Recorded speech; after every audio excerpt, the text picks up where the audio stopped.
ఎప్పుడైనా అనలేదా ధనరాజ్ అన్న ఎందుకు అంటే ఇద్దరం వర్క్ చేయడం ఎలాగో నేను చేస్తున్నాను కదా దీనివల్ల అంటే మనం ఎక్కువగా కలిసి ఉండలేకపోతున్నాం లైక్ నీ బిజీలో నువ్వు నా బిజీలో టైం స్పెండ్ చేయలేకపోతున్నాం లేదండి నాకు యాక్చువల్లీ ఇందులో తను ఏమీ నన్ను స్టాప్ చేయలేదండి. నీకు ఏది ఇష్టమో అది చెయ్యి, నువ్వేమనుకుంటున్నావు అది చెయ్యి.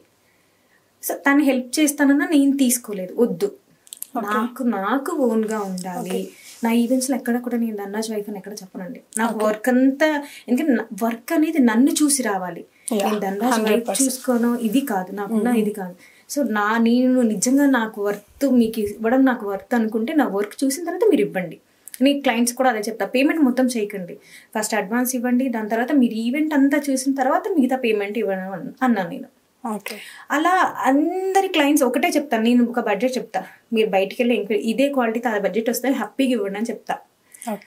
అలా నేను చాలా ఈవెంట్స్ కూడా నేను ఒక బడ్జెట్ ఇస్తే దానిపైన 50,000 1 lakh ఎక్కువ వచ్చిన రోజులు కూడా ఉన్నాయి. నేను అంత బాగా చేస్తాను. ఓవరాల్ గా ఇండిపెండెంట్ గా అంతే చేసుకుంటున్నారు. ఇండిపెండెంట్ ఒక బ్రాండ్ అనేది మీరు యూజ్ చేసుకోవాలి అనుకోవట్లేదు అంతే, అస్సలు లేదండి. స్టిల్ మా ధనరాజ్ ఇన్స్టా ఎత్తుకున్నా నా గురించి ఉండదు.